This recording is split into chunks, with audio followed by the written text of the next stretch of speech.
tidak masuk ke dalam diri itu. Maka banyak orang yang solat, selesai solat tiba-tiba di dua hanya mengunjau orang. Selesai solat tiba di luarnya maliang yo. Selesai solat tiba di luarnya bajudi yo. Selesai solat dalam masjid, di masjid menangis yo. Tiba di luarnya makan yo piti rakyat. Kenapa? Karenanya solat tu hanya sekedar palape hutang.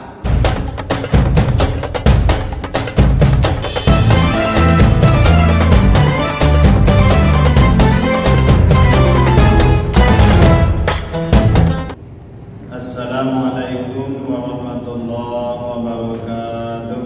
Waalaikumsalam warahmatullahi wabarakatuh. Bapak dan Ibu jemaah dimuliakan oleh Allah Subhanahu wa taala. Di dalam surat Al-Mujadilah ayat surat yang ke-58 ayat yang ke-11 Allah Subhanahu wa taala berfirman, Ya ayyuhallazina amanu, wahai orang-orang yang beriman, Iza qila lakum, apabila dikatakan kepadamu, tafassahu, berlapang-lapanglah kamu, fil majalis, di dalam majlis.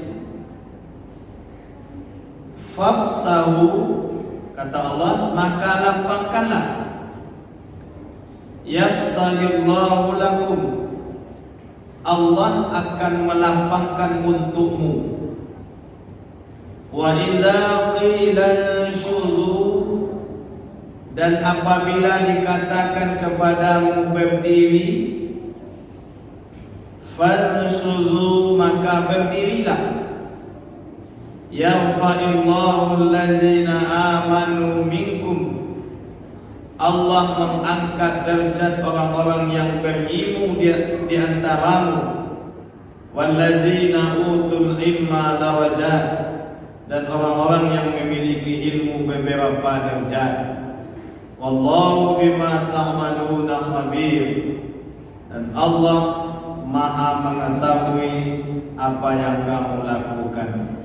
Surat Al-Mujadilah ayat yang ke-11. Bapak dan Ibu jemaah dimuliakan oleh Allah Subhanahu wa taala, dari ayat ini maka ingin kita sampaikan, di dalam kita belajar ilmu ada yang namanya ilmu, ada yang namanya filsafat, ada yang namanya agama. Kalau kita belajar ilmu filsafat, Bapak dan Ibu, atau anak-anak kita, mahasiswa kita yang kuliah, mereka belajar itu segitiga piramida itu. Yang paling di atas adalah agama. Kalau kita buat piramidanya, yang paling sudut yang di atas itu adalah agama. Kemudian di sudut sebelah kirinya ada ilmu. Kemudian di sudut sebelah kanannya ada filsafat. Profesor Dr. Sirajuddin Zar dalam kuliah filsafat ilmu beliau menyampaikan, di antara segitiga tadi, inilah konsep dalam hidup kita ini. Ilmu ini bermacam dia, ada ilmu biologi, ada guru biologi, ada ilmu matematika, ada ilmu perbintangan, ada ilmu akidah akhlak, ada ilmu hadis. Untuk memahami agama tadi ada dua, yang pertama ada ilmu, yang kedua ada filsafat.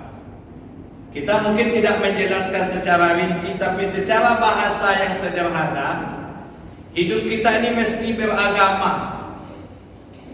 Dan sekarang agama itu menjadi sorotan oleh mereka-mereka yang punya kepentingan. Kalau ada orang yang memakai jilbab seperti peraturan daerah di Sumatera Barat itu, seolah-olah menjadi sebuah viral di tengah media sosial, timbul SKB 3 Menteri tentang masalah jilbab. Padahal pimpinan pusat Muhammadiyah Haidar Nasir menyampaikan, satu tujuan dari pendidikan nasional Indonesia yang digariskan dalam Undang-Undang Dasar 1945 itu adalah menciptakan peserta didik yang beriman dan bertakwa. Penjabaran dari beriman dan bertakwa itu Bapak dan Ibu jamaah dimuliakan oleh Allah Subhanahu wa taala, sesuai dengan agama yang mereka yakini, sesuai dengan kepercayaan yang mereka yakini. Agama dan kepercayaan yang mereka yakini harus menunjang untuk beriman dan bertakwa. Itu konsep yang sudah digariskan oleh para pendiri negara kita pada 1945 yang lalu. Tapi hari ini hal-hal yang seperti itu seolah-olah menjadi sebuah viral dan asing di tengah negara kesatuan Republik Indonesia ini. Bapak dan Ibu jamaah dimuliakan oleh Allah Subhanahu wa taala, maka konsep dari kita hidup ini ada 3. Yang pertama konsep ilmu. Kita harus mesti berilmu. Kemudian konsep filsafat, kita mesti berfilsafat. Apa itu filsafat? Ketika kita melihat mik ini, yang terbayang oleh kita adalah orang yang menciptakan mik ini. Jadi kita tidak melihat dengan mata zahir, tetapi kita melihat dengan mata batin namanya. Bukan mengkaji yang tersirat, tapi kita bukan mengkaji yang tersurat, tapi kita mengkaji yang tersirat. Kalau di dalam kajian ilmu tasawuf, Bapak dan Ibu jamaah dimuliakan oleh Allah, ada alam transenden, ada alam yang tidak bisa dijangkau oleh mata kita. Contoh, kita punya hati, semua manusia sepakat kita punya hati.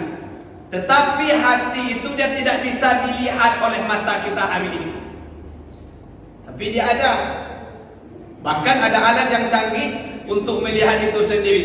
Tapi bagaimana isi hati, bagaimana bentuk hati itu tidak bisa dilihat. Nah, inilah. Jadi ada yang zahir, ada yang batin.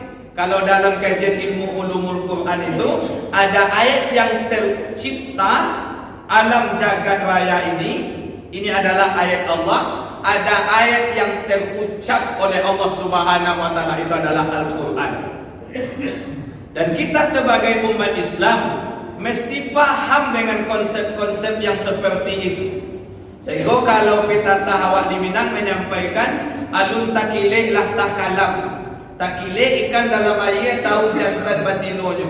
Itu bukan disalah artikan, oh berarti orang Minang itu padukun, tidak. Artinya apa? Jangkauan rasionalitas akal kita, dia bukan menjangkau yang nampak saja, tapi rasionalitas kita menjangkau di balik yang ada namanya. Atau kalau kita mengaji duduk tu Bapak dan Ibu, atau disampaikan dek syekh atau dek guru-guru waktu, bagaimana dia memahami tentang konsep yang di balik yang ada itu sendiri. Bapak dan Ibu jamaah dimuliakan oleh Allah Subhanahu wa taala. Kenapa ini yang saya sampaikan pada pertemuan ini? Ini saya catat di dalam buku materi ceramah saya dan juga saya sampaikan di mana saya mirip.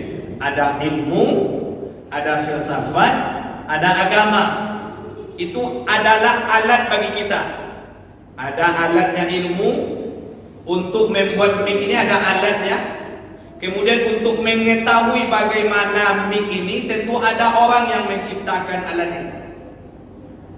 Kemudian nanti di dalam menciptakan alat ini mesti orang yang menciptakan itu punya nilai agama. Semua jo membangun jembatan, harus ada orang yang mengarajonnya, harus ada ilmu membangun jembatan, harus ada agama bagi orang yang membangun jembatan. Tapi kalau tidak, jembatan harus selesai, pasir-pasirnya dimakannya oleh pemborong itu. Berapa banyak orang yang memakan pasir, berapa banyak orang yang melulu batu, berapa banyak orang yang memakan besi.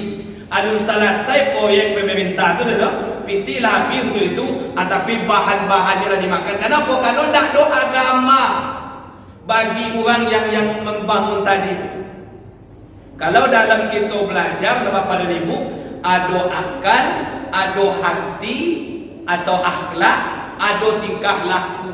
Kalau bahasa agamanya, bahasa fikihnya, Bapak dan Ibu jamaah dimuliakan oleh Allah, ada aklun, akal kita. kemudian ada qalbi kita, kemudian ada fi'li kita. Tiga konsep pokok ini mesti sejalan di awak. Ada kalau kata dalam ilmu filsafat ada aksiologi, ada ontologi, ada epistemologi. Itu konsep dalam pendidikan. Wang kalau baca, akalnya harus elok, hatinya harus elok, parangainya harus elok. Itu barunya baca. Makanya ilmu pendidikan yang diajarkan oleh guru itu, RPP yang dibuat oleh guru itu harus mengacu kepada tiga pokok ini. Apa yang ingin kita sampaikan Bapak dan Ibu jamaah dimuliakan oleh Allah Subhanahu wa taala? Kalau kita berpemahaman mendalami agama, maka yang pertama kita harapkan akal kita mampu memikirkan segala yang berkaitan dengan agama. Kemudian hati kita mesti paham dia dengan konsep agama. Kemudian akhlak kita harus lebih baik ketika kita sudah paham agama. Atau kalau bahasa imannya diucapkan oleh lidah, dibenarkan oleh hati, dibuktikan oleh anggota tubuh kita. Itu kalau bahasa yang bisa kita pahami. Bapak dan Ibu jamaah dimuliakan oleh Allah Subhanahu wa taala. Kenapa ini mesti kita sampaikan? Karena di kurikulum 2013 adalah kurikulum berkarakter. Kenapa timbul kurikulum berkarakter? Kalau guru yang mengajarkan itu. Karena apa? Karena banyak orang-orang berilmu di Indonesia ini, tetapi mereka tidak punya akhlak. Kalau bahasa nasionalismenya karakter. Alun lain pendidikan berkarakter kurikulum 2003 balik ko ado Bapak dan Ibu. Sejak turunnya Islam ini sudah mengajarkan bagaimana karakter dan akhlak yang baik. Tapi iko yang tidak muncul. Banyak orang berilmu kita tapi tidak berakhlak. Akulah mestinya akhlak ditanamkan. Tetapi karena mereka gengsi mengambil akhlak itu adalah seolah-olah ajaran Islam, maka diambillah dengan konsep karakter katanya. Padahal agama sudah mengajarkan innama bu'istu liutammima maqarimal akhlak. Aku kata Rasul diutus adalah untuk memperbaiki akhlak. Inilah gunanya orang berilmu itu, mereka harus berakhlak. Bahkan di dalam kitab fikih Bapak dan Ibu, ketika kita mulai belajar fikih, dan pertama sekali babnya adalah bab tentang adab atau akhlak. Sebab kata Imam Syafi'i menyampaikan, kalau kita baca tapi tidak beradab, maka ilmu itu dia tidak akan masuk ke dalam para pelajar atau kepada peserta didik tadi. Maka timbullah pemikiran-pemikiran dari orang-orang yang tinggal di Indonesia ini untuk membangun sebuah kurikulum berkarakter. Artinya apa? Harus ada akhlak yang dihasilkan dari belajarnya di sekolah. Karena banyak orang mencadik ini tapi tidak berakhlak. Ini yang dikhawatirkan. Maka dibuatlah sebuah RPP, materinya tentang ini, cara pembelajarannya ini, sumbernya ini, karakternya apa. Sebenarnya sebelum pembelajaran ini, Islam sudah mengajarkan bagaimana membentuk akhlak. Inilah gunanya agama. Ini saya sampaikan kepada Ibu jamaah dimuliakan oleh Allah. Berdasarkan konsep pemahaman dalam sebuah keilmuan, orang yang membuat mik ini mesti ada ilmunya, kemudian Bapak dan Ibu mesti ada alatnya, kemudian mesti ada agama untuk proses pembentukan mik ini. Sebab kalau tidak, maka mik itu tidak akan sesuai dengan fungsi yang sesuai dengan ajaran agama kita. Itulah yang mesti kita pahami. Maka hidup kita ini mesti dia beragama. Walaupun agama itu berasal dari bahasa Sanskerta, bahasa Yunani, tidak gama kacau. Jadi orang yang beragama, orang yang tidak kacau. Semakin kita pahami agama, semakin kita belajar ilmu agama, semakin kita jalankan nilai-nilai agama, maka hidup kita semakin terarah, maka perilaku kehidupan kita semakin bagus. Dari waktu ke waktu kita menjadi orang yang lebih baik, sejalan orang yang hari ini lebih baik dari hari sebelumnya, maka orang itu beruntung, kata Rasul. Inilah konsepnya agama. Jadi Bapak dan Ibu yang dimuliakan oleh Allah Subhanahu wa taala, maka konsep ilmu, konsep filsafat dan konsep agama ini merupakan pokok dasar bagi kita di dalam memahami ajaran agama Islam yang kita yakini. Yang pertama Bapak dan Ibu, ilmu. Ilmu itu bersumber dia dari manusia. Kemudian dia bisa dijangkau dengan rasio. Rasio kalau bahasa anak-anak mahasiswa kita, kalau bahasa kitanya akal, atau kalau yang bisa kita pahami otak. Nah, makanya ada orang berilmu. Ilmu itu di mereka memiliki otak, ada otak yang cerdas, ada otak kiri, ada otak kanan. Ya, itulah kerjanya otak. Jadi ketika mereka berilmu, maka otak mereka itu berisi. Nah, itu sumbernya. Kemudian kebenaran yang didapatkan dari akal ini, dari otak kita ini Bapak dan Ibu, itu kebenarannya itu relatif. Relatif itu kadang-kadang berubah. Contoh, di dalam tubuh yang sehat terdapat akal yang sehat. Itu dahulu guru-guru kita mengajarkan. Tetapi teori itu dibantahkan hari ini karena banyak orang-orang yang badannya sehat tapi akalnya hanyalah akal maling saja. Berarti teori itu, hipotesa itu, kebenaran teori itu hanya relatif. Relatif itu berubah sesuai dengan pergeseran waktu. Kalau dahulu dia waktu di dalam tubuh yang sehat terdapat akal yang sehat. Ternyata hari ini banyak orang yang tubuhnya sehat tapi otaknya hanya maling uang rakyat saja. Berarti apa?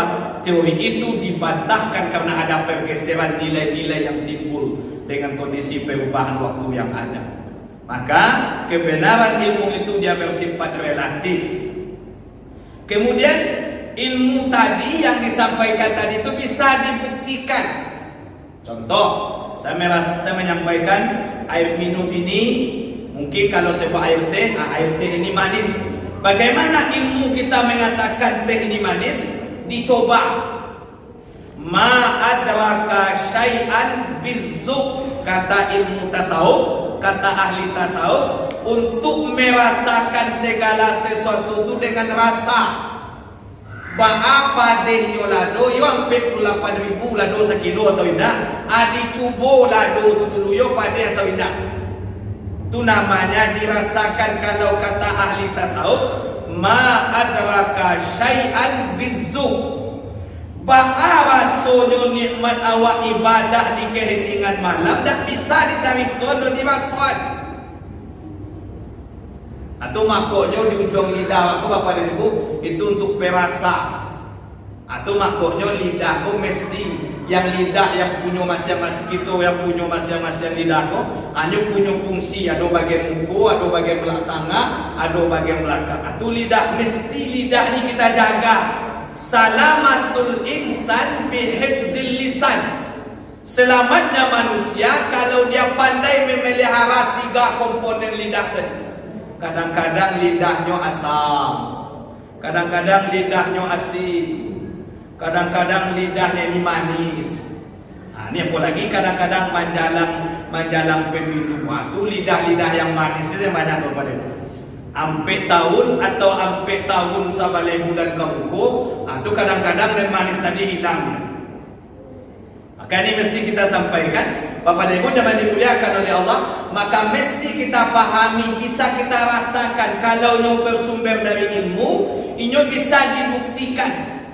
Yo padeh lado kau tahu indah dicubo, yo mani gulu kau tahu indah dicubo. Itu namanya ilmu. Itu yang pertama. Kemudian yang kedua, ada filsafat yang mengkaji tentang dibalik segala sesuatu. Dibalik mik ini nampak, terbayang dan terpikir oleh kita siapa yang menciptakan mik. Dibalik orang yang menciptakan mik akan terbayang oleh kita siapa yang menciptakan orang yang menciptakan mik. Maka disinilah kajian pemikiran kita. Jadi kita orang-orang yang beragama, kita tidak cuma mengkaji yang nampak saja, tapi bagi kita mengkaji di balik yang nampak. Alun takilitlah takalam. Kalau modeko cara orang mengece, abatin juang keceknya ke modeko. Baik itu kalau orang filosofis, kalau kita tahu orang Minang namanya. Cara orang mengecek, kalau modeko cara orang mengecek berarti cimeh loh. Kalau modeko cara orang mengecek berarti nyo memuji ko. Kalau modeko cara orang mengecek anyo tak acuh saja. Karena kalau konsep-konsep filsafat itu seperti itu. Kalau dalam kajian ilmu bahasa, ada dalalah haliyah, ada dalalah sautiyah, ada dalalah nahwiyah. Itu contohnya. Kalimatnya sama, tapi diucapkan dengan suara yang agak tinggi, artinya berbeda. Contoh, saya sering sampaikan contoh dalam sebuah pengajian. Lulus anak si A di kedokteran UI. Ini kalimatnya. Apa? Anak bapak si A lulus di kedokteran UI. Itu saya contohkan kalau dalam bahasa Indonesianya. Kemudian ada satu orang yang ngomong, lulus anak bapak si A di kedokteran UI. Itu kalimat biasa. Kemudian nanti datang lagi orang, lulus anak bapak si A di kedokteran UI. Dia bertanya, tapi bertanya itu seolah-olah dia tidak percaya. Padahal kalimatnya itu sama, tidak ada yang diubah, tapi diucapkan dengan intonasi berbeda, maka dia berbeda. Inilah konsep agama. Semakin kita pahami agama ini, maka akan semakin halus perasaan kita. Maka akan semakin lebih dekat diri kita ini dengan Rabb kita. Kenapa Bapak dan Ibu? Karena dari agama itu akan memupuk rasa hati kita, akan memupuk rasa keimanan kita, kita semakin dekat dengan Allah Subhanahu wa Ta'ala. Ini dalam ilmu bahasanya. Jadi Bapak dan Ibu jangan dimuliakan oleh Allah, kita tidak melihat secara yang nampak saja, tapi kita melihat di balik yang nampak. Kalau Pak Pita tahu di Minang namanya raso nyo nasi lu dimakan, tapi raso na tibo di dalam bangkuangan bolu kita tanya. Alun dimakan nasi ko, tapi raso nasi ko tibo di dalam bangkuangan. Begitulah tingginya bahasa kita. Jadi bukan melihat nasi yang nampak saja, tapi di balik nasi itu kita memikirkan rasa tadi. Inilah konsep kita beragama. Kalau kita hanya beragama melaksanakan tagak, rukuk, sujud saja, ya. Tetapi bagaimana rasanya tegak, bagaimana rasanya rukuk, bagaimana rasanya sujud, hanya kita dan Allah lah yang merasakan bagaimana itu. Maka kalau orang yang dia berilmu tentang dia solat, maka dia tidak akan capek-capek dalam dia mengerjakan ibadah solat. Setiap gerakan solat itu akan dia maknai, ada nilai tumakninahnya. Dia pahami dari setiap gerakan-gerakan salat. Jadi salatnya itu tidak kosong melompong aja, tapi ada bawaan yang dia bawa yang ketika dia melaksanakan ibadah salat. Bapak dan Ibu jangan dimuliakan oleh Allah Subhanahu wa Ta'ala. Kemudian yang kedua, itu kalau ilmu. Kemudian kalau yang saya sampaikan tadi, sumbernya dari manusia, kebenarannya juga bersifat relatif. Kemudian dia bisa dibuktikan dengan logika. Contohnya apa tadi? Tentang teori di dalam tubuh yang sehat terdapat akal yang sehat. Itu bisa dibuktikan dengan otak kita, dengan akal kita. Ternyata hari ini teori itu tidak tepat lagi dalam kondisi sekarang. Kenapa? Karena sudah bertentangan dengan realita yang ada. Maka kebenaran itu dia bisa dibuktikan dengan akal kita. Kemudian yang ingin kita sampaikan poin yang ketiga, agama. Makanya dalam piramida itu Bapak dan Ibu, agama yang paling tinggi.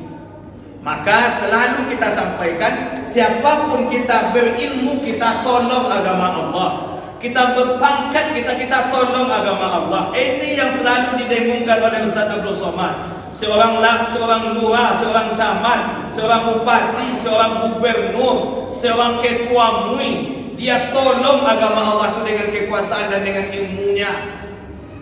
Bahkan seorang perdana menteri, seorang menteri dan presiden sekalipun. Tetapi hari ini Bapak dan Ibu, seolah-olah agama menjadi musuh negara kesatuan Republik Indonesia. Sehingga ada konsep yang ditawarkan, yang dilontarkan oleh mereka yang tidak senang dengan agama. Apa katanya? Agama menyebabkan kemunduran bagi negara kesatuan Republik Indonesia. Sungguh luar biasa komunisnya mereka yang ngomong seperti itu. Kita lihat di media televisi kita, Berita-berita yang viral hari ini sungguh-sungguh luar biasa. Mereka menentang agama. Sedikit-sedikit seolah-olah jangan bawa agama. Agama itu cukup dalam masjid. Padahal agama ini hadir adalah untuk keselamatan orang yang menjalankan agama. Agama tidak pernah bertentangan dengan nurani kita. Kenapa? Allah yang menciptakan manusia, kemudian Allah turunkan Al-Quran untuk manusia. Semua awak bantu membeli motor, awak beli motor baru. Kemudian ada buku petunjuk tentang motor. Motor ko cc-nya 110.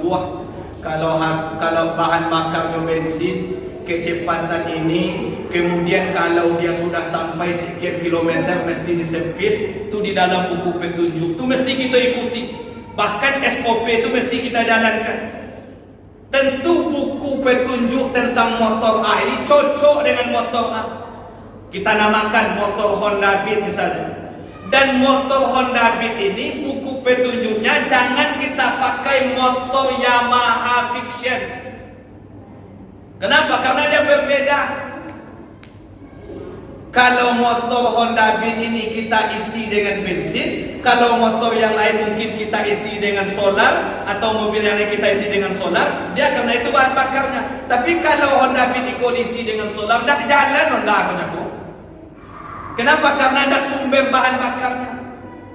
Maka Allah turunkan, Allah ciptakan kita manusia, kemudian Allah turunkan Al-Quran yang 30 juz ini untuk kita. Maka mulai dari Al-Fatihah sampai An-Nas tidak pernah satu pun yang bertentangan dengan konsep kita sebagai manusia.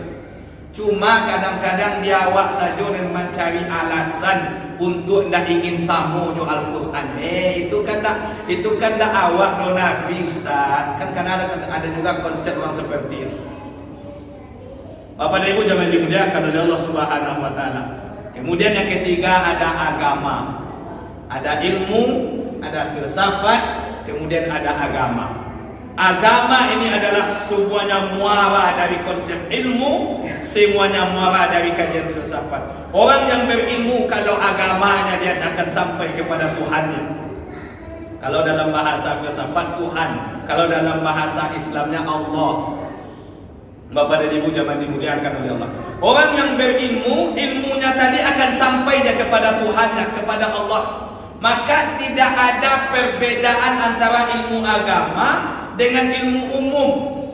Oh, itu ilmu apa tuh? Ilmu matematika. Anak palulah ilmu matematika, anak kan ditanya oleh malaikat. Jangan. Karena tidak ada dikotomi ilmu. Tidak ada pembatasan ilmu. Semua ilmu itu dia bersumber dari ilmunya Allah Subhanahu wa taala. Orang bisa sampai ke bulan dengan ilmu fisikanya, kemudian dia sampai di bulan, kemudian dia masuk Islam. Karena apa? Karena ilmu fisikanya. Jadi tidak ada yang membedakan sebuah ilmu dalam konsep sebuah akademik. Maka ilmu umum, ilmu agama, Bapak dan Ibu jangan dimuliakan oleh Allah, semuanya itu bersumber dari Allah Subhanahu wa taala. Kalau agama kita ini, kemudian yang kedua, agama ini kebenaran yang bersumber dari Allah, itu kebenaran yang absolut, tidak bisa diganggu gugat dengan ilmu kita. Konsep agama, apa yang diajarkan oleh agama itu bersumber dari Allah Subhanahu wa taala dan tidak bisa kebenarannya itu dikaji ulang. Apa contohnya dikaji ulang? Contoh Bapak dan Ibu jangan dimuliakan oleh Allah, kebenaran ajaran tentang solat dari segi kesehatan, solat dari segi kebutuhan spiritual kita, itu semuanya benar. Dari segi kesehatan kita ruku, kita iktidal, kemudian kita ruku, itu semua sendi-sendi kita berfungsi. Makanya kalau kita iktidal, Bapak Ibu harus sempurna dulu tagaknya. Iktidal itu bahasa Arab, bahasa Indonesianya seimbang. Tulang-tulang rusuk itu sudah kembali kepada posisinya, baru dibaca Rabbana walakal hamdu. Kok tidak sampai tagak ini membaca Rabbana walakal hamdu. Karena konsep Islam itu bukan seperti itu. Sami Allahu liman hamidah. Pas posisi rusuk-rusuk kita yang di punggung kita ini saya contohkan, kembali pada posisinya, baru kita mula membaca Rabbana walakal hamd. Jadi tak boleh aku kadang-kadang ada salat tu kadang-kadang samini selesai. Salat nak mau kadang-kadang seperti itu. Apalagi kalau salat orang kapai berbalik. Ada temuan capeknya. Jadi sehingga nilai solat tu nak masuk ke dalam diri itu. Maka banyak orang yang solat, selesai solat, tiba-tiba di dua hanya mengunjau orang. Selesai solat, tiba-tiba dulunya maliam yo. Selesai solat, tiba-tiba di duanya berjudi yo. Selesai solat dalam masjid, di masjid menangis yo. Tiba-tiba dia makan yo piti rakyat. Kenapa? Karenanya solat tu hanya sekedar palapih hutang. Itu makanya ada orang ahli lapih hutang wajib. Kan ada yo jamaah, ada yo umat Islam yang menganggapkan kalau lah solatnya adalah hutang cip. Sebenarnya tak ada hutang, tak ada Allah minta hutang kawan. Solat tu kebutuhan kita. Itu makanya. Jadi iktidal setiap gerakan-gerakan solat itu Bapak Ibu dia punya fungsi. Ketika kita sudah ruku, kembali pas pada posisi kita ruku yang sempurna itu, maka sendi kita yang di pinggang ini dia akan kembali pada posisinya. Maka disitulah baru kita baca Subhana Rabbiyal Azimi atau mungkin Subhanakallahumma wa bihamdika yang kita baca ya, doa yang kita baca yang lain dan ketika ruku itu. Sempurnakan ruku kita, sempurnakan iktidal kita, sempurnakan sujud kita, baru di situ dibaca doanya. Kok kadang-kadang ada sambil tagak. Sami Allahu liman hamidah Rabbana walakal hamd. Tak sampai tak lah rukunya beli bantuan ni mau baca. Bapak dan Ibu jemaah dimuliakan oleh Allah Subhanahu wa taala, inilah konsep agama. Jadi agama itu hadir untuk keselamatan kita, bukan untuk Allah. Tidak, agama ini hadir untuk kita yang diciptakan oleh Allah Subhanahu wa taala. Agama sumbernya dari Allah, dari Tuhan, kemudian kebenarannya absolut, kemudian pembuktiannya bisa kita lihat di wahyu Al-Quran, kalamullah yang 30 juz ini. Bapak dan Ibu jemaah dimuliakan oleh Allah Subhanahu wa taala. Apa yang ingin kita sampaikan inti pada pelajaran kita hari ini? Surat Al-Mujadilah ayat yang ke-11. Kata Allah, wahai orang-orang yang beriman, apabila dikatakan kepadamu berlapang-lapanglah di dalam majlis. Majlis tempat duduk. Jadi kalau kita duduk bersama-sama berlapang-lapang awak. Kalau kecil orang tua awak duduk surang basampi-sampi, duduk bersama berlapang-lapang. Atau gunanya awak bersama. Jadi bukan duduk bersama mangaren tua awak surang-surang. Indah. Agama mengajarkan surat Al-Mujadilah ayat 11 tu, kalau kita bersama nembari kau jadi ringan. Aku lah gunanya apalagi awak kabarale atau mungkin ada acara kemalangan. Datang mungkin kemalangan, kita selalu mengajak datang jamaah ke rumah awak biswa untuk berikutnya dulu orang kemalang awak datang lo ke rumah orang tu. Jangan sampai jamaah saja ke rumah awak dan orang ke rumah awak, tapi ketika tiba di rumah orang awak tak muat. Ini bukan konsep ajaran agama. Kita selalu mengajak bapak-bapak, marilah kita ke masjid. Selalu kita sampaikan. Inilah pesan kita, selalu kita sampaikan, mari kita berjamaah ke masjid. Kalau hari ini kita pesta di rumah Bapak A, besok kita akan pesta lagi di rumah Bapak A, besoknya lagi kita akan pesta di rumah Bapak A. Inilah hukum ijtimaiyah masyarakat sosial kita berjamaah. Bapak dan Ibu, kata Allah, apabila kamu di dalam majlis berlapang-lapanglah, kata Allah, fafsahu, maka lapangkanlah. Itu perintah Allah. Jadi tidak boleh awak sampai-sampai, apalagi awak bersama-sama. Ada usulan dari modeko tadimu, ada usulan modeko tadimu, ada usulan modeko tadimu. Itulah seorang pemimpin mengambil kebijakan. Dan kebijakan yang diambil dalam sebuah kepemimpinan mesti kita hargai. Jangan sampai bekolah kebijakan, tapi di belakang sebenarnya ketika rapet tadi mau nak suai soalnya tu. Cuma ada mau dalam rapet saya boleh ikuti. Silakan ada orang sampai itu. Sudahnya rapet di masjid atau yang sudah rapet maksudnya bekonya rapet manci itu di lapangan. Ini yang tidak dibolehkan di dalam ajaran agama kita. Kalau ada di dalam masjid kita bersama, apalagi untuk membangun masjid ini, kita sepakati. Jangan sampai nanti di belakangnya sebenarnya saya tidak setuju tadi. Jangan, itu menyebabkan kita berjamaah ada gelombang riak-riak yang menyebabkan kita tidak harmonis di dalam kita berjamaah. Inilah konsep agama surat Al-Mujadilah ayat yang ke-11. Ini yang ingin kita tekankan. Kemudian kata Allah, apabila kamu disuruh berdiri, kata Allah, maka berdirilah. Fansuzu yarfa'illahu allazina amanu minkum Allah meninggikan derajat orang-orang yang beriman. Itu Allah janji. Siapa yang beriman akan Allah tinggikan derajat mereka. Wallazina utul ilma darajat, dan orang-orang yang berilmu beberapa derajat. Itu sudah janji Allah. Orang yang beriman, orang yang berilmu, dia akan berbeda dengan orang yang tidak beriman dan mereka yang tidak berilmu. Inilah konsep agama ini hadir. Bagaimana nilai iman kita, nilai ilmu yang kita miliki menyampaikan kita kepada konsep ketenangan batin kita di dalam kehidupan beragama ini.